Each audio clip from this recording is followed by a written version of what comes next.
Fandoms play a crucial role in the entertainment industry, turning artists into superstars and cultural phenomena. But let's be real, K-pop fans take devotion to a whole new level. They're not just fans, they're an unstoppable force of passion and loyalty. These fans don't just listen to their favorite artists, they practically breathe them. From promoting music releases with military precision, to organizing legendary fan projects and throwing streaming parties, their efforts are the engines behind an artist's rise to fame. But as with any passionate and dedicated fan base, there's a dark side to K-pop fandoms that often goes unnoticed.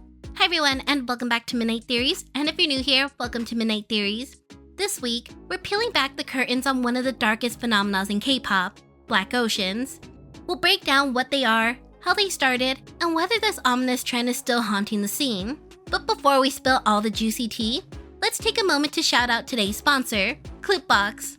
Kloot Box is the OG and ultimate K-pop subscription box, packed to the brim with Korean snacks and awesome merch. And get this, it's available for 19 different K-pop groups. We're talking about aespa, New Jeans, 17, and Hypen, and so many more. So what are you waiting for? Go grab your Kloot Box today, and don't forget to use code MIDNIGHT at checkout for 5% off. These days, just about every K-pop group has their own light sticks. These aren't just flashy concert accessories, they're a symbol of identity and unity. When fans wave their light sticks, they're not just showing their support, they're declaring, "I belong to this community." This act creates a powerful sense of community and belonging, transforming a sea of individuals into a cohesive glowing mass of support. However, before the era of light sticks, there were balloons. Back in the early days of K-pop in South Korea, fans utilized colors as a way to show their allegiance to their favorite artists. Fans would purchase t-shirts, cheer pom-poms, and balloons in their chosen color to display support.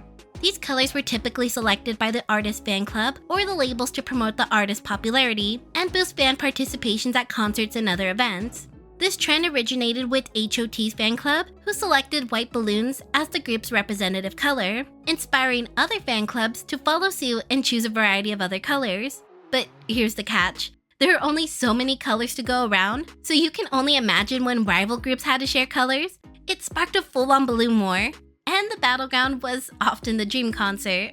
The Dream Concert stands as a pinnacle in the K-pop industry for being one of the biggest, longest-running K-pop events in South Korea since 1995. The event unites the biggest names in Korean music on one stage and draws thousands of fans from diverse fandoms to cheer on their favorite artists. In a huge event like the Dream Concert, fan clubs are distinguished by their unique colors. But in 2004, a clash occurred when two artists with the same fandom color were set to perform. Former Finkel member Lee Hyori and boy group TVXQ were both slated to perform at the 2004 Dream Concert.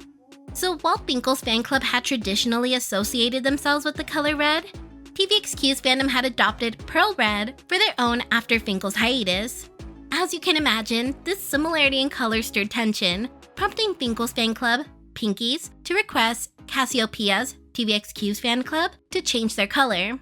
As a preemptive move, Pinkies orchestrated a plan to sabotage the pearl red balloons by hiding them in the stairway or just popping them, setting the stage for a showdown at the Dream Concert. To hear each artist's reaction to the event, you can check out this video here. Gradually, those balloons morphed into glow sticks around 2002. But again, with limited colors, sharing shades was inevitable. To add a more personalized and symbolic touch, groups started rolling out their own custom light sticks, following Big Bang's lead in 2006. Now, all of the biggest K-pop groups, and plenty of other small ones, have official light sticks, and sometimes even multiple versions. Wielding a light stick at a concert isn't just a fun accessory, it's a crucial part of the experience. Seeing a sea of colors light up the venue, especially at an event like the Dream Concert, is absolutely electrifying. The waves of lights not only hype up the crowd, but also supercharge the performers on stage. While light sticks are meant to be used in a positive way at concerts, they can also be a tool for punishing idols if in the wrong hands. In a black ocean, fans turn off their light sticks, creating a visual and emotional void. This usually goes down when multiple K-pop groups perform at a single award show, festival, or concert. This act of protest can be aimed for a specific performer for various reasons, like perceived disrespect, controversies, or dissatisfaction with the group's actions. It's a powerful and unsettling experience for the artists, visibly demonstrating a lack of support or outright hostility. The Black Ocean, born in the fiery depths of K-pop drama, was first documented in 2008 at the, you guessed it, Dream Concert. For approximately 10 minutes, Girls' Generation had to perform in front of a lifeless crowd. The Black Ocean was essentially a dark tide of disapproval unleashed upon the rising stars, Girls' Generation, fueled by rumors of alleged arrogance and jealousy. When Girls' Generation burst onto the scene as SM Entertainment's fresh girl group, the K-pop world was abuzz. But being under the SM umbrella meant these 9 ladies were chummy with fellow SM heartthrobs, raising eyebrows and ruffling feathers among fans of Super Junior, Shinhwa, SHINee, and TVXQ. The nerve, right? Not only were these SM groups already buddy-buddy before hitting it big, but they also collaborated on many endorsements. Obviously, this meant commercials and photo shoots together, keeping them constantly in each other's orbit. Cue the collective gasp and scandalized whispers, right? And get this, when the steamy Anycall haptic phone CF dropped, featuring some serious skinship, it was like tossing dynamite into an already explosive situation. Days leading up to the fateful concert, fandoms were in an all-out keyboard war on message boards, each side claiming the other had committed some unspeakable acts.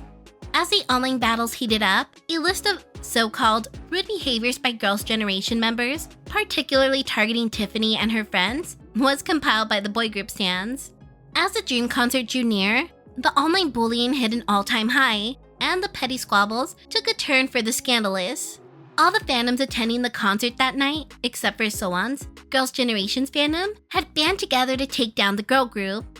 This drama was so big that even mainstream news outlets hopped on the gravy train to report the juicy details. 여긴 우리 땅이야, 눈 깔아. 이 큰 콘서트를 한다기는 아주 팬들의 전쟁이구나. 지지 않으려고. So on the day of the concert, tension was running high as some of the girls' fanboys were allegedly getting physical, shoving and pushing other fans in line to get into the stadium. And get this, during the concert, a few Soans ripped a Super Junior's banner. Talk about adding fuel to the fire. When it was Girls' Generation's turn to perform, Girls' Generation's fandom was waving their pink glow sticks high, but the rest of the stadium went absolutely dark, and the other fandoms put down their cheering gear, resulting into the infamous Black Ocean.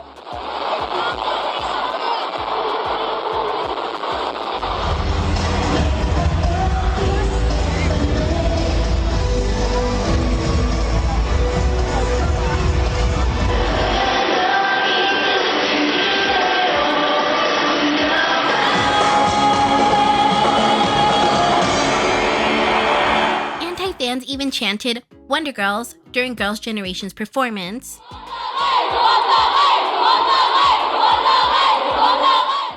For those of you that don't know, Wonder Girls was another huge girl group at the time, but under JYP Entertainment. You see, K-pop idols thrive on the crowd's energy, so obviously, a cheering, chanting audience with glowing light sticks can supercharge a group's performance, while a silent Black Ocean can put a chill on the entire event. It's so wild to think that so many people joined forces to coordinate a massive attack on a single group, and the fact that the Jamsil Olympic Stadium can hold nearly 70,000 people makes it even more insane. And you know, some of these anti-fans were even holding up signs saying not to cheer for Girls' Generation. I assume the mob mentality played a role in this. After all, if you're not a huge fan of the group, why risk the wrath of 1,000 fans? At the end of the day, the Dream Concert was anything but dreamy for Soans and Girls' Generation. It was more like a battlefield. Yuna, a member of Girls' Generation, once reflected on the ordeal saying, quote, "During our Dream Concert in 2007, when we were working with our first album, there was a 10-minute boycott. We started with an audience that was completely silent and dark, as if it was completely empty." Hyoyeon added, "We were focused on the performance, so we didn't know, but all we could see are pink lights in the dark audience." And if you thought the drama was over after that, well, you're wrong. After the concert, wild rumors spread online about Girls' Generation's fans bringing weapons and even threatening physical attacks at the concert. Some people who claimed to be there that night posted photos of injuries that they said they received from Soans. This was totally getting out of control now. And because of it, a team from Wide News, a program on Mnet, decided to get to the bottom of this. They began by contacting the concert organizers, who denied any violence and said they only witnessed fans falling from the rails after being pushed by the crowd. The team also followed up with some hospitals to see if there was any students that have been admitted with specific injuries. And as you can guess, no such patients were found, debunking many of the alleged injured concert-goer stories. Despite facing one of the harshest and most unnecessary protests a K-pop group could ever endure, Girls' Generation didn't let it hold them back. When they were invited back to the Dream concert the following year, they received one of the best apologies a group could ever ask for after a Black Ocean. This time, they were more seasoned, more confident, and their fan base was even bigger and louder than ever before. As they stepped on stage, they were met with the breathtaking sight. The entire arena was lit up with light sticks and filled with a roaring crowd.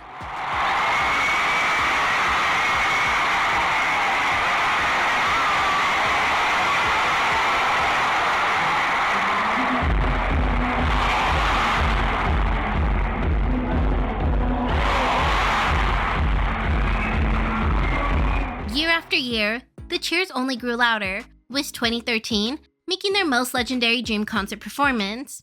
If you watch videos from their performance of that night, you can barely hear the group singing over the thunderous cheers. Girls' Generation had not only survived the Black Ocean, but came back stronger, turning the tide into their favor and solidifying their status as K-pop legends. Today, Girls' Generation stands as one of the most legendary girl groups South Korea has ever produced, paving the way for new generations of girl groups. And as you can see, their fame and success didn't come easy. They endured many hardships to get to where they are now. A lot of the times, the K-pop world can be as dramatic as a K-drama. As much as I wish the Black Ocean was a one-time thing, other groups have been unlucky enough to face this nasty protest. In 2012, Tiara found themselves in hot water at the World Conservation Congress K-pop Nature Plus concert. At the time, the crowd used the Black Ocean to voice their displeasure with Hwang's departure after allegations of her being bullied by the group. The crowd band together to create a chilling Black Ocean and chanted Hwang's name while shouting, "Get out," directed at the members, delivering a clear message to the girl group that they weren't pleased. Fast forward to 2015, Lovelyz had a not-so-lovely experience of facing the Black Ocean created by, get this, their own fandom. At the Pepsi concert, their fanbase turned off their light sticks in protest of Jisoo's addition to the group. Poor Jisoo faced unwarranted accusations that could have destroyed her career and the group as well. But after a thorough investigation, these accusations were revealed to be false. But the protest was still a sting. To hear more about this story, I made a video on the situation, which will be linked at the end of this video. And even big shots like 17 felt the sting of fans' protests during the 2015 Mama event in Hong Kong. The 13-member boy group got the cold shoulder when performing Manse. At the time, 17's fandom didn't have an official light stick, and most of the remaining fandoms in the audience turned off their own, causing an outrage among 17 fans. And who can forget Rain at KCON LA 2023? Disgruntled fans took an issue with Rain's treatment of the boy group Cypher, whom he helped debut. The crowd was divided with some booing and switching off their light sticks, while others stood by the male soloist, waving their light sticks in solidarity and cheering. Some say it was a Black Ocean, others not. You can decide for yourself on this one. No matter how big or small the artist is, the Black Ocean remains as one of the most brutal forms of protest in the K-pop world, leaving a lasting scar on those who experience it. While there have been several attempts in recent years, it's safe to say that most have been unsuccessful. I think it's incredibly hurtful for idols to look out at an audience, expecting to see a sea of supportive fans, only to be greeted with silence and darkness. K-pop idols put in an immense amount of hard work to delivering outstanding performances, and encountering a Black Ocean can only make them feel as if all this effort was in vain. What do you think about the Black Ocean phenomenon? Do you believe it's an effective form of protest, or does it cross the line into cruelty? Share your thoughts in the comments below. Once again, thank you to Kloot for sponsoring this video. Don't forget to check them out for all the K-pop goodies, and use code MIDNIGHT at checkout for 5% off. You can find their links in the description and in the pinned comment. And if you like these type of videos, recommend which group or topic I should cover next. And as always, thank you for watching and enjoy your stay.